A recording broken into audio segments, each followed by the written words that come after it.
Digital keeps growing. This year we've seen more growth again. It's up 11% year on year. The mainstream growth is coming from the likes of video on demand. Display is becoming a little bit more enhanced in terms of bigger formats. Search keeps growing all the time. Google's dominant position prevails. Social media keeps blazing a trail with more and more solutions available to us, and that's really, really wonderful. And the big things that we'll be looking out for going forward are going to be in the area of how programmatic buying will influence our business and how really data will drive the solutions we provide to clients. Irish businesses are becoming more in tune with digital.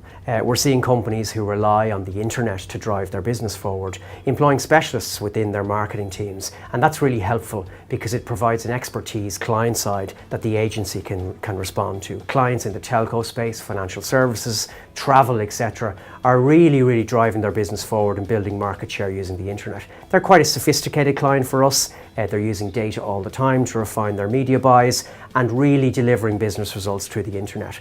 We then have a separate group of clients who work in the brand space, and they're trying to drive softer KPIs around brand awareness or purchase affinity and purchase consideration. They are less engaged in digital. It's not to say they're not using it, but really they haven't worked out fully where it fits in and still tend to gravitate more towards traditional channels like TV, for example, which they know has driven their businesses consistently for the last 4 or 5 decades. But that will change, and as we understand how TV integrates with social and integrate with search, and as we can stitch those things together and create greater proof points, those big branding companies will come on the digital journey as well, and it'll also become a big part of their business. Data is a buzzword. Big data is a term that's used in many businesses and in many media outlets. And big data is a big challenge. It's really easy to say we need to harness our data to inform our business.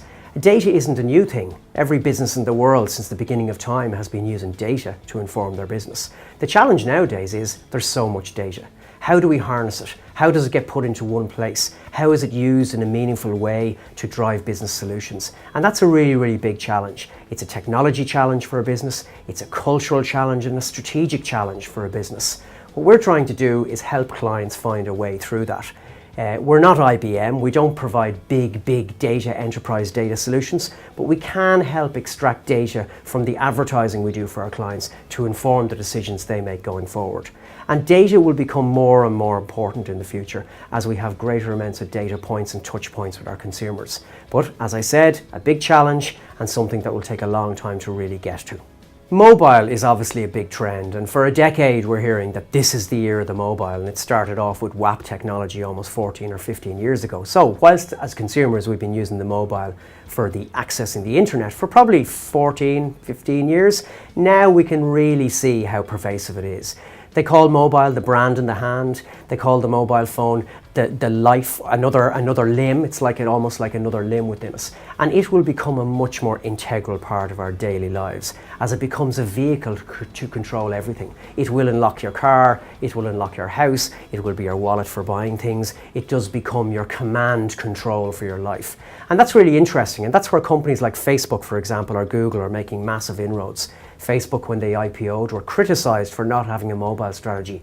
That's gone. They are all over mobile. They've bought WhatsApp recently, and some people deride those kind of decisions, like spending $19 billion on an application that really has no advertising model, but it has 500 million customers. That's really what Facebook are after, and that's going to make a big change. Mobile is now enabling consumers to get much closer to brands. It's enabling consumers to get much closer to each other. If you look at things like Snapchat, Viber, WhatsApp, it's a new communication structure. It's leaving things like email behind. I heard a phrase recently saying that email is for old people. And when we look at teenagers don't use email. And why would they? It's quite clunky. You gotta log on, you have to type long words and properly constructed sentences. Why not just use microblogging, Twitter, WhatsApp, Viber, attach things straight away? That's the new communication tool for the new consumer. The Internet of Things is a really exciting part of the landscape now.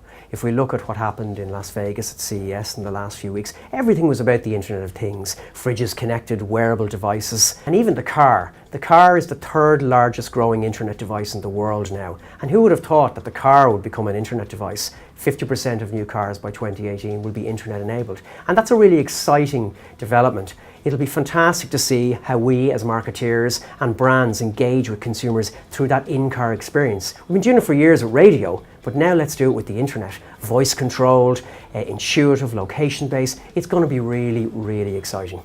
So digital marketing now in Ireland is in its 17th year, believe it or not. But actually, even after so much time, there's so much more to happen. We're really buzzed up. It's going to happen quicker, faster, and in a more complex fashion for the next 5 or 10 years. Bring it on.